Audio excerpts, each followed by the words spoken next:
আমি বরাবরই আমার আসলে কথার শুরুতে আমাদের প্যাথির কিছু সীমাবদ্ধতা বলি বা আমাদের ব্যক্তিকেন্দ্রিক কিছু সীমাবদ্ধতা বলি, এই কিছু বিষয় নিয়ে আমি আসলে ক্লাসটি শুরু করি। এর কারণটি হয়তোবা অনেকেই অন্যভাবে দেখতে পারেন, কিন্তু আমি একটু পজিটিভ, যদিও আমি আমার কথাগুলো নেগেটিভ, কিন্তু আমি একটু পজিটিভ ভাবে এই কথাগুলো বলার চেষ্টা করি, কারণ এই নেগেটিভ থেকেই পজিটিভটা আসা আসা প্রয়োজন আমাদের মাঝে। এটির কারণ হচ্ছে, দেখেন, অনেক সময় আমাদের যে ডিজিজ গুলো হয়, যদিও আমাদের অর্গানন অফ মেডিসিনে কিন্তু হ্যানিম্যান বলে গেছেন নলেজ অফ ডিজিজ, আসলে এই নলেজ অফ ডিজিজের ব্যাখ্যাটি বিভিন্ন ভাবে বিভিন্ন মনীষী দিয়ে গেছেন। কিন্তু প্যাথোলজির যে বিষয়গুলো জানতে গেলে আপনি অবশ্যই তার ফিজিওলজি জানা প্রয়োজন, মানে দ্যাট মিনস নর্মাল ফাংশন জানা প্রয়োজন, তাহলেই কিন্তু আপনি অ্যাবনর্মাল ফাংশন বুঝতে পারবেন। এবং নর্মাল ফাংশন যে অর্গানটিতে করে, সেই অর্গানটি কোথায় সেটিও কিন্তু আপনার জানা প্রয়োজন। আহ এটি যদি আমরা আসলে না জানি, তাহলে আমাদের হোমিওপ্যাথির যে বিশেষত্ব, যে বিষয়টি নিয়ে আসলে হোমিওপ্যাথি আজও মাথা উঁচু করে দাঁড়িয়ে আছে, সেই পিকিউআরএস সিমটম বের করা কিন্তু কঠিন। ডাক্তার এসপি দে স্যারের হোমিও সাথী বইয়ের একটি জায়গায় আমি পড়েছিলাম যে আসলে আমাদের কলেজগুলোতে যে প্র্যাকটিস অফ মেডিসিন পড়ানো হয়, সেই প্র্যাকটিস অফ মেডিসিন আসলে তদানীন্তন সময়ের যেটা অ্যালোপ্যাথির ভাষা বলা হয়, মডার্ন মডার্ন সায়েন্সের প্র্যাকটিস অফ মেডিসিন বা প্যাথোলজি।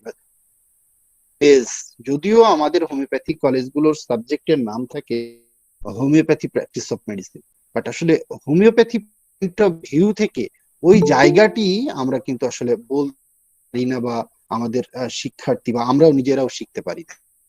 কারণ আপনি যদি নর্মাল জিনিসটা না বুঝেন, ওই ডিজিজের নর্মাল সিমটমটা কি, তাহলে কিন্তু আপনি অ্যাবনর্মাল বা পিকুলিয়ার আনকমন সিমটম আপনার পক্ষে আইডেন্টিফাই করা বা আমার পক্ষে আইডেন্টিফাই সম্ভব হবে।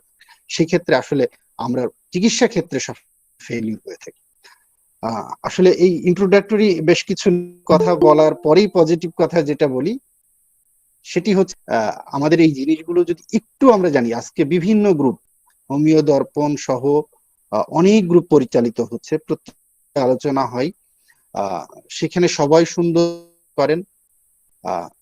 এই জায়গাটি থেকে আমরা অবশ্যই নিজেদেরকে গড়ে তুলবো, শুধু শুনে লাভ নেই। আমরা অবশ্যই বিশেষ করে বেসিক মেডিকেল সায়েন্সের বইগুলো কিনবো, পড়াটা করব। সেটা আমরা হয়তোবা দীর্ঘদিন প্র্যাকটিস করি, আমরা অনেক আমাদের, কিন্তু আমরা বেসিক মেডিকেল সায়েন্স সম্পর্কে জানি। সেই জানাটার না জায়গা থেকে আমরা আসলে আমাদের যে সম্মান, আমরা যেটি নিয়ে আসলে চিন্তা করি, সেটি কিন্তু আমাদের কাছে কখনোই দিবে না। আজকের যে বিষয়, আজকের আলোচ্য বিষয় human anatomy, basic concept of female reproductive system. আসলে এই বিষয়টি আলোচনা করার আসলে উদ্বুদ্ধতা আমার কাছে এসেছে, সেটা হচ্ছে আমাদের ডাক্তার নীলকমল স্যার যে জার্নিটি শুরু করেছে, এটি একটি বিশাল জার্নি। এই বিশাল জার্নির একটি অংশ আসলে এই রিপ্রোডাক্টিভ সিস্টেম।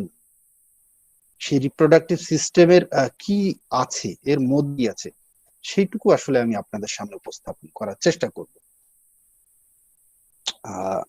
আসলে আজকের পার্টিসিপেন্টদের মধ্যে এখানে অবশ্যই আমাদের ফিমেল ডক্টর আছে বা ফিমেল স্টুডেন্ট আছে, মেইল তো আছি, বা পুরুষ মহিলা আমরা যেটাই বলি, সকলেই আছি। যেহেতু জেনিটালিয়ার বিষয়, এখানে কিছু বিষয়, কিছু কথা আসবে, যে কথা আপনারা পজিটিভ ভাবে নিবেন। এটিকে অনেকেই হয়তো বা বলতে পারেন যে না, এই কথাটি এভাবে না বললেও হতো, কিন্তু কিছু কথা থাকে মেডিকেল সায়েন্সে যেগুলো আসলে একটু পরিষ্কার করার জন্য অনেক সময় কিছু স্ল্যাগ ল্যাঙ্গুয়েজ ব্যবহার করা প্রয়োজন হতে পারে। সেই জন্য আমি প্রথমেই খবর নিচ্ছি। আসলে রিপ্রোডাক্টিভ যে সিস্টেম, এই সিস্টেমের একটি অংশ হচ্ছে ফিমেল রিপ্রোডাক্টিভ সিস্টেম। আমরা যেহেতু মানুষ দুই প্রকার, একটি হচ্ছে মেল বা পুরুষ, আর একটি হচ্ছে ফিমেল, যার জন্য এই রিপ্রোডাক্টিভ সিস্টেমও কিন্তু দুই প্রকার, একটি হচ্ছে মেল রিপ্রোডাক্টিভ সিস্টেম আর একটি হচ্ছে ফিমেল রিপ্রোডাক্টিভ সিস্টেম। এই দুটি রিপ্রোডাক্টিভ সিস্টেমের মধ্যে আজকের আলোচ্য বিষয়টা হচ্ছে ফিমেল রিপ্রোডাক্টিভ সিস্টেম। আপনারা স্ক্রিনে দেখতে পাচ্ছেন যে ফিমেল রিপ্রোডাক্টিভ সিস্টেম আসলে কি বা কাকে বলে। The female reproductive system is made up of the internal and external sex organ that functions in reproduction of the new offspring. আমি আসলে আমার একেবারেই যেভাবে ক্লাসগুলো নিয়ে থাকি, ইংরেজিতে স্লাইড গুলো আছে, আমি চেষ্টা করব বাংলাতে যত সম্ভব বুঝিয়ে দেওয়ার। তাহলে ফিমেল রিপ্রোডাক্টিভ সিস্টেমটা আসলে তৈরি হয় কি, এর কিছু ইন্টারনাল অর্গান থাকে এবং কিছু এক্সটার্নাল অর্গান থাকে, এবং এর মূল ফাংশনটি হচ্ছে রিপ্রোডাকশন করা। একটি বিষয় হচ্ছে reproduction of new offspring, that means আপনার নতুন যে আগত সন্তান, এই সন্তানটি হচ্ছে রিপ্রোডাকশন করা। ঠিক আছে, এটিকে আনয়নের জন্য যে প্রক্রিয়া, যে অর্গানগুলো এটিকে আনয়নের জন্য, দ্যাট মিনস আপনার একটি সন্তান আনয়নের জন্য যে অর্গানগুলো আপনাকে হেল্প করে, সেটি হচ্ছে রিপ্রোডাক্টিভ সিস্টেম। আচ্ছা, এর মধ্যে দুটি জিনিস, একটা হচ্ছে ইন্টারনাল, একটা হচ্ছে এক্সটার্নাল। দেখেন, in humans the female reproductive system is immature. তাহলে ফিমেলদের ক্ষেত্রে এই রিপ্রোডাক্টিভ সিস্টেম কিন্তু ইম্যাচিউর থাকে, অপরিপক্ক থাকে। কখন? এট বার্থ, জন্মের সময়। তার মানে একটি মেয়ে যখন জন্মগ্রহণ করে তখন তার এই রিপ্রোডাক্টিভ সিস্টেম কিন্তু ইম্যাচিউর থাকে, ম্যাচিউর থাকে না। এটা আসলে গ্র্যাজুয়ালি ডেভেলপ হয় and then develop to maturity at puberty. তার যখন বয়সন্ধি কাল আসে, এই বয়সন্ধি কালে তার এই অর্গানগুলো ধীরে ধীরে ম্যাচিউর হতে থাকে। এবং এই ম্যাচুরিটির ক্ষেত্রে আসলে গতকালকে একটি কথা একজন স্যার বলেছিলেন, যে আসলে স্থান, কাল, পাত্র সকল কিছু কিন্তু এটির উপরে নির্ভর করে। কারণ আমাদের বাংলাদেশের যে এনভায়রনমেন্ট, সেই এনভায়রনমেন্টে একটি মেয়ের পিউবার্টি যে এজে আসছে, আমেরিকাতে কিন্তু সেই এজে আসে না, অথবা আফ্রিকায় কিন্তু সেই এজে আসে না। এটিও কিন্তু একটি ভ্যারিয়েবল একটি বিষয়। একটু লক্ষ্য করলেই হয়তোবা আমরা বুঝতে পারবো যে যারা এখানে প্রবীণ চিকিৎসক আছেন, আমার চেয়ে হয়তোবা তারা আরো বেশি মানে এই বিষয়টি ওয়াকিবহাল আছেন। আজ থেকে 20 বা 30 বছর আগে একটি মেয়ের পিউবার্টি বা যে মেনার্কি বলা হয় বা মেডিকেল টার্মে, কি শুরু হতো সাধারণত 15-16 বছর বয়সে। ঠিক আছে, বা 14 থেকে 16। কিন্তু এটি দেখেন, আমরা প্র্যাকটিস লাইফে এসে বুঝছি যে এটি এখন অনেক এগিয়ে এসেছে 9 থেকে 12 বছরের। যদিও বইয়ে বিভিন্ন যেগুলো রেফারেন্স বুক বলি, সেই রেফারেন্স বুকে 12 থেকে 14 কথা বলা আছে, কিন্তু বাংলাদেশের প্রেক্ষাপটে আমরা প্র্যাকটিস করতে যে অনেক ক্ষেত্রে দেখেছি যে 9 থেকে 11 বছর বা সর্বোচ্চ 12 বছরের মধ্যেই আমাদের এই পিউবার্টি চলে আসছে মেয়েদের ক্ষেত্রে। ঠিক আছে, তাহলে এটি কিন্তু এই যে বললাম, একটি দেশ, একটি স্থান বা সেই সেই জায়গাকার এনভায়রনমেন্টের উপরেও কিন্তু নির্ভর করে।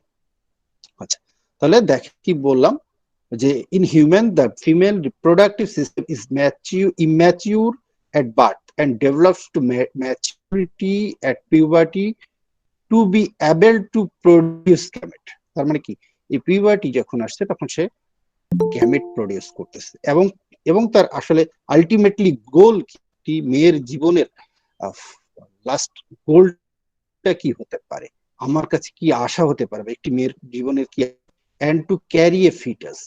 আসলে প্রত্যেক মেয়েই তার মাতৃত্বের স্বাদ গ্রহণ করতে চায়, যার জন্য কি বলছি, and to carry a fetus to full term। এই যে কথাটি উল্লেখ আছে, ফুল টার্ম। কারণ ফুল টার্ম যদি না হয়, দ্যাট মিনস অ্যাবর্শন যদি হয়ে যায়, তাহলে কি সে মাতৃত্বের স্বাদ গ্রহণ করতে পারছে?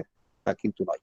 তাহলে সে একটি ফুল টার্ম গ্রহণ করে, মানে ক্যারি করে, পরবর্তীতে ডেলিভারির মাধ্যমে যে নিউ অফস্প্রিং বলা হচ্ছে, প্রোডাকশন অফ নিউ অফস্প্রিং, মানে একটি সন্তান উৎপাদনের যে প্রয়াস গ্রহণ করা হচ্ছে, এটি হচ্ছে রিপ্রোডাক্টিভ সিস্টেম। তাহলে আমি প্রথমেই বলেছি দুটি জায়গা, একটি হচ্ছে ইন্টারনাল আর একটি এক্সটার্নাল। ইন্টারনাল সেক্স অর্গান আর the vagina, uterus, fallopian tube and ovary.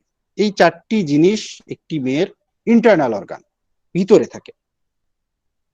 এবং এক্সটার্নাল কি থাকছে? The external sex organ are also known as genitalias. মানে আমরা এক্সটার্নাল অর্গানকে, সেক্স অর্গান, সেটা ছেলে এবং মেয়ে উভয়ের ক্ষেত্রে আমরা জেনিটালিয়াস বলছি। দিস ভালভা, এটাকে আমরা ভালভা নামে উল্লেখ করি, বা পিউডেন্ডালও বলা হয়। এই ভালভা বা পিউডেন্ডাল এরিয়ার মধ্যে কি আছে? লেবিয়া। লেবিয়ার মধ্যে আবার দুটি ভাগ, একটা হচ্ছে লেবিয়া মেজোরা, লেবিয়া মাইনরা, ক্লিটোরিস এবং ভ্যাজাইনাল ওপেনিং। ঠিক আছে, ভ্যাজাইনাল ওপেনিং এর মধ্যে আবার বার্থোলাইন গ্ল্যান্ড নামে একটি ছোট্ট গ্ল্যান্ড আছে, যেটিও এক্সটার্নাল ফিমেল জেনিটাল অর্গানের মধ্যেও পড়ে। একটু আমরা ছবিটি দেখব। ছবিটি দেখলে বোঝার চেষ্টা করি। আমি যে কথাগুলো বললাম এই কথাগুলোর সাথে ছবিটি আসলে একটু মেলানোর চেষ্টা করি। দেখেন, এটি একটি মেয়ের জেনিটাল অর্গানগুলো, ইন্টারনাল এবং এক্সটার্নাল। আমার কার্সারটি যদি একটু খেয়াল করেন, তাহলে দেখেন এই যে এক্সটার্নাল মানে তো সকলেই বুঝি যে বাইরের মধ্যে। ঠিক আছে, বাইরের যে অঙ্গগুলো আছে সেই অঙ্গগুলোর মধ্যে দেখেন আমরা বললাম labia minora, labia majora, clitoris, mons pubis এবং ইউরেথ্রাল ওপেনিং। এগুলো, এই যে ইউরেথ্রাল ওপেনিং চলে আসলো এখান থেকে, এখন চলে আসছে কি দেখেন ভিতরে চলে আসছে আমাদের এই যে জরায়ুটা। এই জরায়ুর সামনে এবং পিছনে একটি জিনিস খেয়াল করতে হবে, ফিমেলদের তিনটি ওপেনিং খুব কাছাকাছি। একটি হচ্ছে ইউরেথ্রাল ওপেনিং, ভ্যাজাইনাল ওপেনিং এবং যেটা অ্যানাল ক্যানেল বা অ্যানাস। এই তিনটি জায়গা কিন্তু খুব কাছাকাছি। এবং জরায়ুর সামনে থাকে হচ্ছে ইউরিনারি ব্লাডার। আপনারা একটু খেয়াল করে দেখেন, ছবিতে কিন্তু খুব সুন্দরভাবে লেখা আছে ইউরিনারি ব্লাডার। এর পরেই হচ্ছে আমাদের জরায়ুটা, এর পরে আসছে আমাদের রেকটামের যে অংশটুকু, রেকটামের পরেই আছে অ্যানাল ক্যানেল বা অ্যানাস। ঠিক আছে, এই হচ্ছে আমাদের একটু অর্গানগুলোর ভিতরে অবস্থা। তাহলে আমরা কিন্তু পার্টস গুলো অলরেডি বলে ফেলেছি, তারপরে আমরা একটু ছবির মাধ্যমে একটু দেখি এক্সটার্নাল জেনিটাল অর্গান। আমি আসলে খুব সংক্ষিপ্ত আলোচনা করব আজকে। ইন্টারনালের ডিটেলস এটা আসলে একটু আমরা, কারণ ইন্টারনালের ভিতরে বেশ কিছু রোগের উদ্ভব হয়, যেগুলো নিয়ে আসলে একটু আলোচনা হয়তো বা পার্ট বাই পার্ট করার চেষ্টা করব। এর সাথে আমাদের অমরনাথ স্যার যেটি বললেন যে এমব্রায়োলজির বিষয়টি, এটির সাথে আসলে হোমিওপ্যাথির একটি, এমব্রায়োলজির সাথে হোমিওপ্যাথির একটি খুব মানে ব্যাপক সম্পর্ক আছে। কারণ ন্যাচারাল একটি বিষয়, হোমিওপ্যাথিকে ন্যাচারাল, ঠিক আছে, ঠিক ন্যাচারালি এমব্রায়োলজিতে একটি বাচ্চা কিভাবে আসছে সেটির সাথেও হোমিওপ্যাথির একটি বড় রকমের সম্পর্ক আছে। আমি চেষ্টা করব যে কোনো একটি পার্টে, এমব্রায়োলজিতেও আসলে বেশ কয়েকটি পার্ট প্রয়োজন হবে, চেষ্টা করব আমার মানে সর্বোচ্চ দিয়ে আপনার সামনে উপস্থাপন করার। দেখেন, ফিমেল এক্সটার্নাল জেনিটাল অর্গানের মধ্যে আমরা যে প্রথমটাই বলছিলাম মনোস পিউবিস, এই যে সামনের অংশটুকু দেখেন পিউবিক হেয়ার আছে, এই মনোস পিউবিসটা হচ্ছে এই জায়গাটা। এরপরে আছে ক্লিটোরিস। এগুলো সম্পর্কে মূলত আজকে আমরা এক্সটার্নাল জেনিটাল অর্গান গুলোই সামনে উপস্থাপন করব। এরপরে যেটি হচ্ছে, একটি হচ্ছে লেবিয়া মেজোরা আর একটি হচ্ছে লেবিয়া লেবিয়া মেজোরা। আমরা নাম থেকে মেজর দ্যাট মিনস বড়, লেবিয়া মাইনর দ্যাট মিনস ছোট। ঠিক আছে, আর এর মধ্যে দেখেন ওপেনিং বললাম ইউরেথ্রাল ওপেনিং আছে, একেবারে এর পিছনে তো অ্যানাস। আর এটা হচ্ছে ভ্যাজাইনাল ওপেনিং। ঠিক আছে, এবং ভ্যাজাইনাল ওপেনিং এর ভিতরে আমাদের গ্ল্যান্ড নামে একটি সিক্রেটরি গ্ল্যান্ড থাকে এবং ওর উপরে একটি মেমব্রেন থাকে। ঠিক আছে, এটাকে আমরা হাইমেন। এটি হচ্ছে আমাদের একটি এক্সটার্নাল জেনিটাল অর্গান ছবি, ফিমেল এক্সটার্নাল জেনিটাল অর্গান। এরপরে আসে ফিমেল ইন্টারনাল জেনিটাল অর্গান। আমরা চারটি অর্গানের কথা এখানে, এটি হচ্ছে দেখেন ওভারি। এই ওভারিটা আসলে আমরা সকলেই জানি, কারণ ওভারি রিলেটেড ডিজিজ গুলো নিয়ে কিন্তু আমাদের পেশেন্ট খুব বেশি আসে, বিশেষ করে ওভারিয়ান সিস্ট। যারা ইনফার্টিলিটিতে ভুগছেন, এই ইনফার্টিলিটি কেসের বেশিরভাগ পেশেন্টের কিন্তু এই ওভারিয়ান সিস্ট থাকে। এবং সব থেকে একটি ডিজিজ আছে যেটাকে আমরা বলি পলিসিস্টিক ওভারিয়ান সিনড্রোম বা পলিসিস্টিক ওভারিয়ান ডিজিজ। এই ডিজিজটি বর্তমানে বলা চলে খুব বেশি দেখা যাচ্ছে। এই ডিজিজটি যাদের থাকে তাদেরকে মানে মাতৃত্বের স্বাদ গ্রহণ করতে আসলে খুব কষ্টকর একটি বিষয় হয়ে যায়। এবং মডার্ন মেডিকেল সায়েন্স এই জায়গাটিতে আমার কাছে মনে হয় ওনারা ট্রিটমেন্টের ক্ষেত্রে কিছুটা পিছিয়ে আছে হয়তো হোমিওপ্যাথি থেকে। ঠিক আছে, এরপরে আমাদের যেটি আছে ইউটেরাস। দেখেন এই ইউটেরাস এর সাথে আরেকটি অর্গানের নামের মিল আছে, ইউটেরাসের সাথে আরেকটি অর্গানের নামের মিল আছে। আমি আসলে যদিও এটি চাওয়া ঠিক না, তারপর আমি বলবো যে আপনারা ওই ওই অর্গানটির নাম যদি কেউ মানে চ্যাট বক্সে লিখেন তাহলে সব থেকে ভালো। আমরা আসলে ওই অংশটুকু কিন্তু পড়িয়েছিলাম এবং সেটি আমি বক্তব্য পেশ করেছিলাম। থ্যাংক ইউ ফাতেমা মনিকে। ইউরেটার এই জায়গাটি অবশ্যই আপনারা খেয়াল রাখবেন। দুটি জিনিস, একটা হচ্ছে ইউরেটার যেটা কিডনি সিস্টেমের, ঠিক আছে, বা ইউরিনারি সিস্টেমের অর্গান, একটা হচ্ছে ইউটেরাস। দুটি জিনিস, ইউটেরাসটা হচ্ছে মেয়েদের আর ইউরেটার তো দুজনেরই থাকে, ছেলে মেয়ে উভয়েরই থাকে। আচ্ছা, আমাদের এই ওভারি থেকে দেখেন একটি টিউব আছে যেটাকে আমরা বলি ফেলোপিয়ান টিউব, বা অনেকে ইউটেরাইন টিউবও বলে, ফেলোপিয়ান টিউব। আচ্ছা, এই ইউটেরাসের আবার ভাগ আছে, যদিও এখানে আসলে আমি ভাগটা উল্লেখ নেই। ইউটেরাসের ফান্ডাস থাকে উপরে, এরপরে বডি অফ দ্য ইউটেরাস, এরপরে হচ্ছে সার্ভিক্স। সার্ভিক্স এর পরেই হচ্ছে ভ্যাজাইনাল ক্যানেল। এই সার্ভিক্সে আবার দুটি ভাগ, একটি হচ্ছে এক্সটার্নাল আর একটি ইন্টারনাল। আচ্ছা, আবার আমাদের যে ইউটেরাস আছে, ইউটেরাসের আসলে আমাদের প্রত্যেকটি অর্গানেরই কিছু লেয়ার আছে।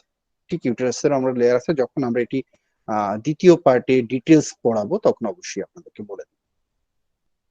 এখন আমি প্রথমে বলেছি আজকের আলোচনাটির ক্ষেত্রে আমরা ফিমেল এক্সটার্নাল জেনিটাল অর্গান নিয়েই বেশি আলোচনা করব। এই ফিমেল এক্সটার্নাল জেনিটাল অর্গানটা কি আসলে আমরা একটু বলে দিয়েছি। External female genital organ include the monos pubis, labia majora, labia minora, Bartholin glands and clitoris.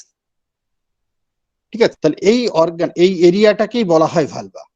তাহলে দুটি জিনিস, একটা হচ্ছে আমরা যদি ফিমেল এক্সটার্নাল জেনিটাল অর্গানও বলি, অথবা কেউ যদি ভালভা উচ্চারণ করে, তার মানে ভালভা এরিয়ার মধ্যে এগুলো আছে। এই জন্যই বলা, the area containing this organ is called the vulva. এটির আরেকটি নাম কিন্তু pudendum. It's also known as pudendum. তাহলে নাম কিন্তু আমরা দুটি, একটি ভালভা পাচ্ছি, একটি পিউডেন্ডাম পাচ্ছি। এই জায়গাগুলো আমরা একটু খেয়াল করব। অনেক সময় প্রেসক্রিপশনে লেখা থাকে, হয়তো আমরা বুঝতে পারি না, না জানার ক্ষেত্রে। আচ্ছা, এর যে অর্গানটি সেটি হচ্ছে মনোস পিউবিস। দেখেন আপনারা চিত্রের উপরের দিকেই লেখা আছে মনোস পিউবিস। দ্যাট মিনস আমাদের যে পিউবিক সিম্ফাইসিস আছে, দ্যাট মিনস হিপ বোনের সামনের যে অংশটুকু, এটিকে বলা হয় পিউবিক সিম্ফাইসিস। এই পিউবিক সিম্ফাইসিস বরাবর যে অংশটুকু থাকে মেয়েদের, সেটিকেই বলা হয় মনোস পিউবিস। আচ্ছা, তাহলে কি হচ্ছে, the mons pubis is rounded mound of fatty tissue that covers the pubic bone. বললাম পিউবিক ফ্যাটি টিস্যু কাভারিং থাকে, এটি হচ্ছে আমাদের মনোস পিউবিস। এই এরিয়াটির নামই হচ্ছে মনোস পিউবিস। তাহলে এটা কি হচ্ছে দেখেন, during puberty it becomes covered with hair. যখন একটি মেয়ে পিউবার্টি, দ্যাট মিনস তার মাসিক শুরু হয়, সে যখন তার সেকেন্ডারি সেক্সুয়াল ক্যারেক্টার ডেভেলপ করতে থাকে, তখন কি হচ্ছে, তার এখানে pubic hair, pubic hair grow করাটাও কিন্তু সেকেন্ডারি সেক্সুয়াল ক্যারেক্টারের একটি বৈশিষ্ট্য। আমরা একটি মেয়ে বুঝবে কি করে বা সে পিতে যাচ্ছে, সেটা হচ্ছে তার এই জেনিটাল অর্গানগুলোর, এক্সটার্নাল জেনিটাল অর্গানগুলোর কাছে এক ধরনের পিউবিক হেয়ার বলি আমরা, এই পিউবিক হেয়ার গ্রো করে। ঠিক আছে, তাহলে পিউবার্টির সময় এই মনোস পিউবিসটা কি দিয়ে কাভার, পিউবিক হেয়ার দিয়ে। আচ্ছা, এছাড়াও মনোস পিউবিস কি থাকে দেখেন, the mons pubis contain oil secreting, যেটাকে আমরা sebaceous gland, oil secreting glands that release substance that are involving in sexual attraction. যখন আসলে আমাদের যে সেক্সুয়াল অ্যাট্রাকশনটা, সেক্সের প্রতি ইচ্ছা বা আগ্রহটা জন্মায়, তখন তো এখান থেকে সিক্রেশন আসে, এক ধরনের ইন্টারনাল সিক্রেশন। এবং দেখবেন ও জায়গাটি কিন্তু ঘেমে যায়। ঠিক আছে, সিবাসিয়াস গ্ল্যান্ড একটু ঘাম, সোয়েট মতো হয়। এরপরে আসি আসলে লেবিয়া মেজোরা। আমরা থেকেই বুঝছি যে মেজর, মেজর দ্যাট মিন্স বড়। দেখেন দিলা মেজোরা পাশে লিটারারি লার্জ লিপ, লিপ মানে ঠোঁট, সেটা আমরা সকলেই জানি। লার্জ মানে বড়, তার মানে কি মেজোরাটা হচ্ছে বড় ঠোঁটের মতো। একটু খেয়াল করে দেখেন, মেজোরা লেখা আছে ছবিতে এবং বড় ঠোঁট এর পাশেই হচ্ছে ছোট ঠোঁট, যেটা হচ্ছে লেবিয়া মাইনোরা। ঠিক আছে, দেখেন, relatively large fleshy fold of tissue that enclose and protect the other external genital organ। তার মানে কি এটি কি করছে, অন্য জেনিটাল অর্গানকে, তার মানে কি লেবিয়া মেজরার কিন্তু একটি বড় কাজ অন্য এক্সটার্নাল অর্গানকে প্রোটেক্ট করে। তাহলে কি হচ্ছে, এই এই যে লেবিয়া মেজোরাটা, এটির সাথে ছেলেদের এক্সটার্নাল জেনিটাল অর্গানের একটি অর্গানের সাথে আমরা কম্পেয়ার করি বা মিল খুঁজে পাই। ঠিক আছে, দেখেন এখানে কিন্তু আমরা লিখে দিয়েছি, দে আর কম্পেয়ারেবল টু দ্য স্কুটাম মেলস। ছেলেদের যেমন স্কুটাম থেকে এই লেবিয়া মেজোরা এবং ছেলেদের স্কুটাম এটিকে মানে একই প্রকার হয়। এবং এই লেবিয়া মেজোরাতে কি থাকতে পারে, the labia majora contains sweat and sebaceous. ঠিক আছে, এখানে দেখেন আমরা ওই মনোস পিউবিসেও কিন্তু বলেছিলাম এক ধরনের গ্ল্যান্ড আছে, সেবাসিয়াস গ্ল্যান্ড আসে। আচ্ছা, এটা কি করে, হুইচ প্রডিউস লুব্রিকেটিং সিক্রেশন। এটি লুব্রিকেট, দ্যাট মিনস লুব্রিকেশন তো সকলেই বুঝি, এক ধরনের পিচ্ছিল পদার্থ সিক্রেশন করে, যেটি সাধারণত আমরা বললাম তার যখন সেক্সুয়াল অ্যাট্রাকশন হয়। ঠিক আছে, একটি মেয়ের যখন যৌন আকাঙ্ক্ষা তৈরি হয়, এই জায়গাটি কিন্তু থেকে ওই লুব্রিকেশনটা সিক্রেশন হয় বেশিরভাগ। During puberty hair appears on the lip. এটি আসলে আমরা মনোস পিউবিসের ক্ষেত্রেও বলেছি, যখন একটি মেয়ে তার পিউবার্টি বা বয়সন্ধিকাল, তখন এখানে এক ধরনের কেশ বা চুল গজা। এরপরই আমরা আসবো লেবিয়া মাইনোরা, যেমন যে একটি হচ্ছে বড় ঠোঁট আর একটি হচ্ছে ছোট ঠোঁট। লেবিয়া মাইনোরা কি, দেখেন literally small lips can very small are up to 2 inch wide. আপনারা ছবিতে দেখলে অবশ্যই বুঝছেন যে জাস্ট লেবিয়া মেজরের পাশেরটি হচ্ছে লেবিয়া মাইনোরা, এটি সাধারণত 2 ইঞ্চি প্রশস্ত। The labia minora lie just inside the labia major. আমরা আসলে কথা প্রসঙ্গ কিন্তু বারবার বলেই যে লেবিয়া মাইনোরাটাও জাস্ট লেবিয়া মেজরের ভিতরে, জাস্ট ইনসাইড, একেবারেই পরের অংশটুকু, এটি হচ্ছে labia minora. And surrounds the opening to vagina and urethra. এর মধ্যে কি থাকে, সারাউন্ড করে থাকে লেবিয়া মেজোরার ভিতরে, লেবিয়া মেজোরা দিয়ে সারাউন্ড ঘেরা থাকে কি, কোনটা, দুটি অরিফিস, একটি হচ্ছে ভ্যাজাইনাল অরিফিস আর একটি হচ্ছে আমাদের ইউরেথ্রাল অরিফিস, এই দুটি। এই লিবিয়া মেজোরাটা, এই মাইনোরাটা আমাদের দেখতে কিন্তু পিঙ্ক কালারের মতো। কেন পিঙ্ক কালার? যদি আমরা কখনো পার ভ্যাজাইনাল এক্সামিনেশন বলে, এই পার ভ্যাজাইনাল এক্সামিনেশন কিন্তু বেশ কিছু ডিজিজে করা প্রয়োজন হয়। আমাদের আসলে দুর্ভাগ্য যে আমরা এই পার ভ্যাজাইনাল এক্সামিনেশন অনেকেই পারি না। কেন প্রয়োজন? দেখেন, একটি রোগের নাম আমরা আমাদের এই গ্রুপেই আলোচনা হয়েছে, যাদের দেখবে কিছু মা এসে আমাদের সামনে কিছু জিনিস উপস্থাপন করে, বলে যে মনে হয় আমার কিছু যেন নেমে আসছে। দেখেন সিপিয়া লিলিয়াম এর যে লক্ষণগুলো, পা ক্রস করে বসে থাকে, ইউটেরাইন প্রোলাপস বলা হয়। ঠিক আছে, প্রোলাপস মানে কোনো কিছু নেমে আসে। তাহলে তার ইউটেরাইন প্রোলাপস, এটি first degree, second degree, third degree আছে, সেটির উপরে ভ্যারি করে এই সেন্সেশন গুলো নির্ভর করে।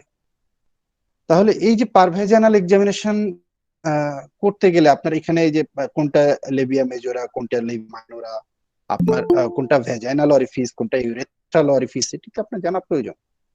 ঠিক আছে, এখন এই জন্যই কথাগুলো বলতে, আমাদের আসলে অনেক ক্ষেত্রেই দুর্ভাগ্য যে আমাদের শিক্ষা ব্যবস্থার কারণে আমরা এই পারভেজাইনাল এক্সামিনেশন করতে পারি না। আচ্ছা, পারভেজাইনাল এক্সামিনেশনের জন্য আরেকটি বড় জায়গা, সেটি হচ্ছে সময়। আপনার বাচ্চা যখন ডেলিভারি হয়, এই বাচ্চা ডেলিভারির ক্ষেত্রেও কিন্তু পারভেজাইনাল এক্সামিনেশন করার। কারণ কি, আপনি কিভাবে বুঝবেন যে যে অস ডাইলেট হচ্ছে, ঠিক আছে, প্রতি ঘন্টায় যখন তার ট্রু লেবার পেইন শুরু হচ্ছে তখন কিন্তু তার অস ডাইলেট হচ্ছে। তার মানে কি, আপনি কি দেখে বুঝতে পারবেন যে অস কিভাবে ডাইলেট হচ্ছে? যদিও এই কাজ আসলে ফিমেল ডক্টররা বা নার্সরা করে থাকে, ইন কেস আমি যেটি বলে থাকি, আমার ওয়াইফ বা ওয়াইফের প্রেগনেন্সিতে বা হঠাৎ করে কোথাও যদি এরকম প্রসব বেদনা শুরু হয়, আমি যদি না জানি বা ডাক্তার হিসেবে না জানা থাকে, তাহলে আসলে ওই সময়কার সিচুয়েশন আমি কিভাবে হ্যান্ডেল করব? এটি কিন্তু আমার বা হোম হিসেবে বা ডক্টর হিসেবে আমার জন্য কিন্তু একটু লজ্জার বিষয় যে আমি পারভেজানাল এক্সামিনেশন বুঝি না বা জানি না। আসলে এখন খুব পেরিফেরিতেও এই বিষয়গুলো আছে, আগে তো তাই ছিল, বাট এখন সবাই খুবই আত্মসচেতন, যার জন্য আমাদের দেশের বেশিরভাগ ক্ষেত্রে এখন সিজারিয়ান সেকশনে চলে যাচ্ছে। কেউ কিন্তু ভ্যাজাইনাল ডেলিভারি হচ্ছে না, খুব কম হচ্ছে না, এই কথাটি বলবো না, খুবই কম। এবং কিছুদিন আগে দেখেন প্রথম আলো কিন্তু এটি নিয়ে একটি রিপোর্ট প্রকাশ করেছিল এবং তাদের একটি গবেষণাতে এটি চলছে।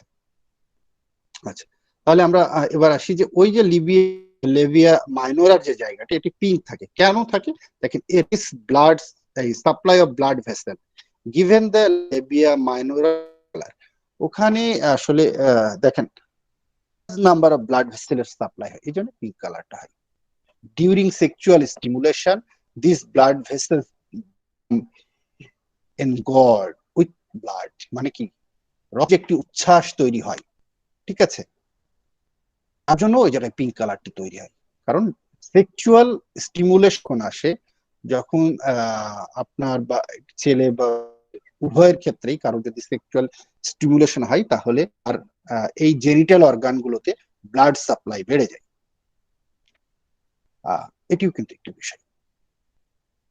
তাহলে কি বলছেন, দেখেন, causing the labia minor to so become more sensitive to stimulation, তাহলে এই সময় এই লেভিয়া জোড়াটা মোর সেন্সিটিভ হয়। তাহলে এই জায়গাটির ক্ষেত্রে একটি কি বলবো, ছোট্ট ছোট্ট পরামর্শ যাদের জন্য, এখানে আমরা চিকিৎসক হিসাবে বিশেষ করে ছেলেদের সেক্সুয়াল প্রবলেমের ট্রিটমেন্ট করে থাকি অনেক বেশি। আমরা যেটাকে বলি সেক্স এডু, এই সেক্স এডুকেশনটা আমাদের দেশে আসলে কম, যদিও এখন পাঠ্যপুস্তকে এই সেক্স এডুকেশনটা অন্তর্ভুক্ত হয়েছে, বাট আসলে মেডিকেল লাইফ এই প্রপার সেক্স এডুকেশনের বিষয়টি কিন্তু এখানে হয় কম। মনে করেন যে আমাদের দেশে সাধারণত, আমি আসলে আমার টপিক ছাড়াও কিছু অন্য কথা বলার কারণটি আমাদের চিকিৎসা জীবনে সহায়তা করবে বলে আমি মনে করি। হ্যাঁ, এখানে আরেকটি অর্গান আছে, সেটি আমরা পরে বলছি, পরে বলেই আমি আসলে এই সেক্স ডিজিজের কিছু বিষয় উল্লেখ করব, যেটাতে হয়তোবা ঔষধ ছাড়া একটি পুরুষ মানুষ তার কিছু সেক্স প্রবলেম থেকে ওভারকাম করানো সম্ভব। এরপরে আসছে বার্থোলাইন গ্ল্যান্ডস। আচ্ছা, বার্থোলাইন গ্ল্যান্ডস এর আগে আমি ক্লিটোরিসটা একটু বলেন। দেখেন, আসলে ক্লিটোরিসটা ফিমেল পেনিস বলা হয়, ক্লিটোরিসকে বলা হয় ফিমেল পেনিস, মেলের থাকে যেটাকে লিঙ্গ বলা হয়, ঠিক ফিমেলেরও এই ক্লিটোরিসকে ফিমেল পেনিস বলা হয়, ঠিক আছে। দেখেন, জাস্ট মনোস পিউবিসের নিচেই ক্লিটোরিস থাকে। তাহলে clitoris located between the labia minora and their upper end, labia মাইনোরার আপার এন্ড, উপরের শেষের দিকে, উপরের শেষে, is a small protrusion that corresponds to the penis in male. আমি যে কথাটি প্রথমেই বললাম সেটি এখানে উল্লেখ করা আছে। আচ্ছা, তাহলে the clitoris like the penis is very sensitive to sexual stimulation, very sensitive. এই জন্য দেখেন, শুধু সেন্সিটিভ কথাটি উল্লেখ করেন, এখানে ভেরি সেন্সিটিভ কথাটি উল্লেখ করা আছে। And can become erect.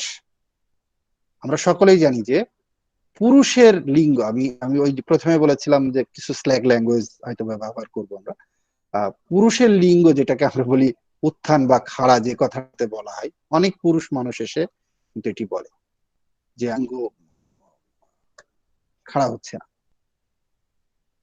ইন্টারকোর্সের আগে একটি এই জায়গাটি ঠিক একটি পুরুষের যেমন সেক্সুয়াল ইন্টারকোর্সের আগে পেনিস ইরেক্ট হয়, একটি মেয়েরও সেক্সুয়াল ইন্টারকোর্সের আগে এই ক্লিটোরিস ইরেক্ট হবে।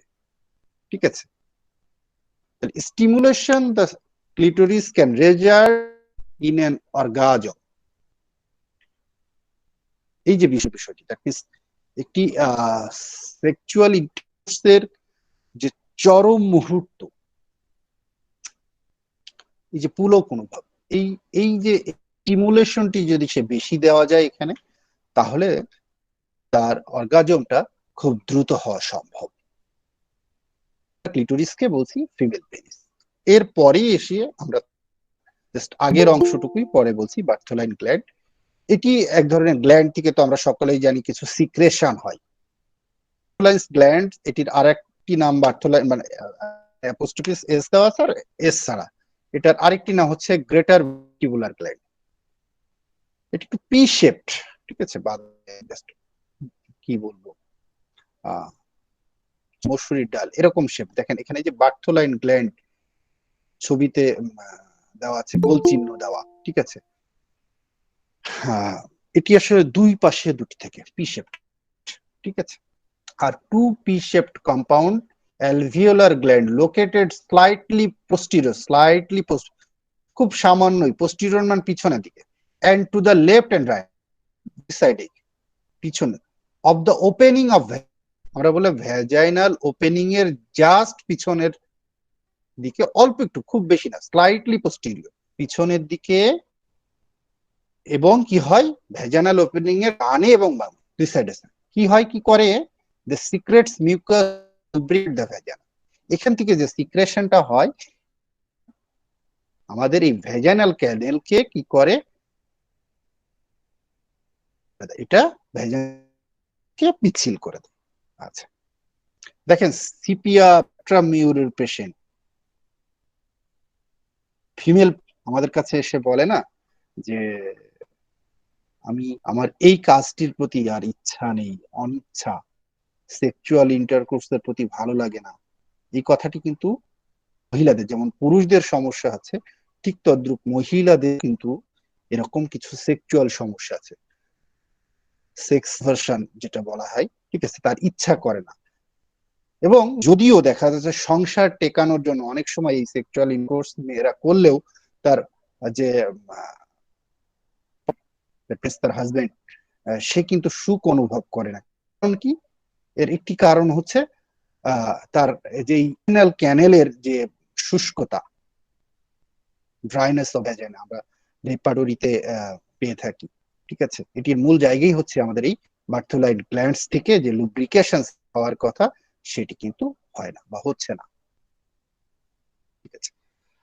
এখন আমরা আসি একটু বিষয়ে একটু আলাপ, মানে বলতে চাচ্ছিলাম যে এদেরকে আসলে উপকার দেয়। আমরা অনেক সময় সাধারণত হোমিওপ্যাথি ডাক্তারের কাছে পুরুষদের সেক্সুয়াল ডিজিজ নিয়ে খুব বেশি আসে, খুব বেশি আসে। সেক্সুয়াল ডিজিজে ভুগলেই, বিশেষ করে প্রিম্যাচিউর ইজাকুলেশন, যেটা বাংলাতে বলা হয় অতিবীর্যপাত, ইরেকটাল ডিসফাংশন, পেনিস ইরেক্ট হতে বা খাড়া হতে চায় না, পেনিট্রেশন ফেইলিউর, দ্যাট মিনস স্ত্রীর যৌনাঙ্গের মধ্যে পুরুষের যৌনাঙ্গ ঢোকাতে পারে না, আরেকটি হচ্ছে লস অফ লিবিডো। এই চারটি রোগ কিন্তু আমাদের সমাজে পুরুষদের বেশি হয়। যদিও আজকে ফেল জেনিটাল অর্গান, তারপরেও আমি আসলে এটির সাথে একটু সম্পর্ক আছে বলে আমি বলছি যে আপনি উইদাউট মেডিসিন ছাড়াই একজন পুরুষকে এই সেক্স এডুকেশনটি দিয়েও তার সংসারটি করতে পারে। কারণ আমাদের দেশে এই সেক্সুয়াল পেশেন্টদের ক্ষেত্রে তারা প্রচুর টাকা নিয়ে থাকি, এবং রোগীগুলো আমাদের কাছে বন্দী, কারণ অ্যালোপ্যাথিতে আসলে ওনাদের কোনো নেই, ওনারাও এটি নিয়ে ট্রিটমেন্ট করে না। অনেক সময় ইউনানি আয়ুর্বেদিক ক্যাপসুল ট্যাবলেট দিয়েও ওনারা ট্রিটমেন্ট করে থাকে। আমরাও আমাদের বেশিরভাগ হোমিওপ্যাথি চিকিৎসক কিছু কিছু কোম্পানির পেটেন্ট ওষুধ বা কম্বিনেশন ওষুধ, আরো আদার্স কি কি আছে, ডামিয়ানা, এরকম জাতীয় ওষুধ আমরা ট্রিটমেন্ট করে থাকি এবং পেশেন্ট আসলে ইনস্ট্যান্ট রেজাল্ট চাই। সেক্ষেত্রে দেখেন আপনি, আমি তো একটি মেয়েকে আপনি তার সেক্সুয়াল স্টিমুলেশন না দিতে পারেন, তাহলে কিন্তু ওই আপনার ওয়াইফ কিন্তু তার অর্গাজম ফেইলিউর হবে, অর্গাজম হবে না। এবং সে যদি অর্গাজম না হয় তার, তাহলে সে সেক্সুয়াল ইন্টারকোর্সের ক্ষেত্রে বা সেক্সুয়াল যে অ্যাক্ট, সেটির ক্ষেত্রে কিন্তু সে আপনার কাছে সুখ পাবে না। তাহলে কি সেন্সিটিভ বললাম কোনটা, লেবিয়া মাইনোরা এবং ক্লিটোরিস। তাহলে আপনি এই দুটি জায়গাতে যদি স্টিমুলেশন দিতে পারেন, এই দুটি জায়গাতে যদি আপনি স্টিমুলেশন দিতে পারেন বাই হ্যান্ড, তাহলে কি আপনার ওয়াইফ মূল কাজের আগেই সে খুব সেক্সুয়াল প্যাশন হয়ে যাচ্ছে। এরপরে আপনি যদি পেনিস ইনসার্ট করেন, তাহলে কি হচ্ছে, দুজনেই আপনার কিন্তু প্রবলেমটা তো হয়, ওয়াইফ কমপ্লেইন করে, জায়গাতে কিন্তু আপনি খুব দ্রুতই আপনার ওয়াইফকে শুনতে পাচ্ছেন। তাহলে উইদাউট মেডিসিন কিছু টেকনিক আপনি যদি অবলম্বন, তাহলে অবশ্যই আপনি ওই পেশেন্টটিকে উইদাউট মেডিসিনেই ভালো করতে পারছেন। কারণ এই ডিজিজ গুলোর 95%, 95%, আমি গতকালকের একটি পেশেন্টের কথা দিয়েই বলবো কেন, যে বয়স 29, সে আমার কাছে এসেছে। পরবর্তীতে সে বলছে যে ভাই আমার সমস্যা আছে। কি সমস্যা? যে বাড়ি থেকে বিয়ের কথা বলছে, কিন্তু করতে ভয় লাগছে। তো বলছে বিয়ে করতে ভয় লাগছে কেন? তো বলছে আমার পেনিস ছোট। পেনিস ছোট তো আপনি বুঝলেন কি করে? আপনি কি বিয়ে না করে কি ফিল্ডে নেমেছেন নাকি? আমি এভাবেই কথা বললাম যে না ভাই, আমি আসলে আমার ভয় লাগে। বললাম যে শুনেন, কোনো ভয়, আপনার বিয়ে করার জন্য প্রস্তুতি নেন। যদি বিয়ে করার জন্য দিন তারিখ ধার্য হয়, তার 2 দিন আগে আমার কাছে এসে আপনাকে জাস্ট আধা ঘন্টা কিছু টিপস বলবো, এই টিপস গুলো নিয়ে আপনি আপনার ওয়াইফের সাথে বাসর করে যাবেন। আশা করা যায় আপনার কোনো সমস্যা হবে না। এখন আমরা তো ঔষধ দিব, ঔষধ দিব, ঔষধ দিব, টাকা ইনকাম করবো, এই হচ্ছে ডাক্তার হিসেবে আমাদের দায়িত্ব আর কর্তব্য পড়ে গেছে। আমরা একটি পেশেন্টকে কাউন্সিলিং করে ভালো করতে পারি না। দেখেন এই সেক্স এডুকেশন নিয়ে এখন কিন্তু বাংলাদেশে পিজি হসপিটাল, যেটা বঙ্গবন্ধু শেখ মুজিব মেডিকেল ইউনিভার্সিটি, এদের sex clinic, sex education clinic আছে মেবি, ঠিক ছিল না সাইকোলজি ডিপার্টমেন্টে, তারা কিন্তু এই বিষয়টি নিচ্ছে। আমরা হোমিওপ্যাথদের সুযোগ আছে, আমাদের অনেক মেডিসিন আছে, ইরেকটাইল ডিসফাংশনের মেডিসিন আছে, ইজাকুলেশনের ওষুধ আছে, লস ওষুধ আছে। বাট আমরা কি করছি, ওই ডামিয়ানা নিয়ে পড়ে আছি, ওই জিঙ্ক নিয়ে পড়ে আছে, আরো কি কি ওষুধ আছে আমি অতটা জানি না, নাম আছে যেগুলো। এবং এসে পেশেন্ট এসে চাই, পেশেন্ট এসে চাই যে ডাক্তার সাহেব ডামিয়ান আছে কিনা, আপনারা ওই অমুক দোকানে যে খোঁজ নেন। যারা হোলসেল করে, আমি আসলে আমার পেশেন্ট ব্যতীত আমি কাউকে ওষুধ দিই না, এটা আমার একটি দোষ। আহ এবং আমি মনে করি এখানে যারা আছেন, আমার কাছে মনে হয় 80 জনের উপরে আছেন যারা প্র্যাকটিস করেন। ভাই আপনি না, আপনি ফিজিশিয়ান, যে তার কাছে পাঠিয়ে দেন, হয়তো বলবেন যে ভাই একটা ডামিয়ানা বিক্রি করলে তো আমার 100 টাকা, একটা জিংসেন বিক্রি করলে তো আমার 120 টাকা লাভ হবে। ছেড়ে দেয় ভাই লাভটি, পেশেন্ট আপনার কাছে ট্রিটমেন্টের জন্য আসবে। ওই ডামিয়ানা 6 মাস খাওয়ার পরে পেশেন্ট আপনার কাছে ট্রিটমেন্টের জন্য কনফার্ম, এবং 100% কনফার্ম। লিখে নেন আপনারা, জানেন। আপনি ওষুধ দেন, কারণ এই পেশেন্ট গুলো খুব তাড়াহুড়ো করে, তার জন্য আপনি টেকনিক গুলো অ্যাপ্লাই করেন, আপনি ওষুধ দেন, পেশেন্ট দেখবেন সাকসেসফুল। যাই হোক, আমি জেনিটাল অর্গানের সাথে মেইলের কিছু ডিজিজের বিষয় ছিল। আমি আসলে আজকে এক্সটার্নাল নিয়েই কথা বললাম। এর সাথে আমাদের যে ইন্টারনাল অর্গান আছে, এই ইন্টারনাল জেনিটাল অর্গানটি ডিটেলস বলা উচিত, যদিও আমার আজকের পার্টে আমি ডিটেলস বলবো না, জাস্ট শুরু করব। এরপর ইনশাল্লাহ যদি কখনো সময় পাই বা সুযোগ পাই আপনাদের সামনে উপস্থাপন করি। আমরা এখন যে ছবিটি দেখাচ্ছি সেটি হচ্ছে আমাদের মেয়েদের ফিমেল ইন্টারনাল জেনিটাল অর্গান। দেখেন একটু খেয়াল, এটা হচ্ছে ভ্যাজাইনাল ক্যানাল। দ্যাট মিনস যে মানে আমি বললাম যে একেবারে স্ল্যাগ ল্যাঙ্গুয়েজ, মিলনের ক্ষেত্রে যে এটি হচ্ছে মিলনের রাস্তা। অনেক মায়েরা এই ভ্যাজাইনা বুঝে না, সন্তানের রাস্তা বলে, ঠিক আছে? এটি এক এক জায়গায় এক রকম। এই জায়গাতে এই অস থেকে শুরু হচ্ছে আমাদের টেরাস, এই অস থেকে। দ্যাট মিনস এটি হচ্ছে এক্সট্রা, এর মধ্যে এটা সার্ভাইকাল ক্যানেল বল, এটা হচ্ছে ইন্টারনাল অস। দেখেন দুটি খাঁজ। প্রথম আপনি একটু খেয়াল করেন, যাদের এই এটা বলা হয়, ঠিক আছে, এক্সটার্নাল সার্ভিক্স, অস বা সার্ভিক্স নামে।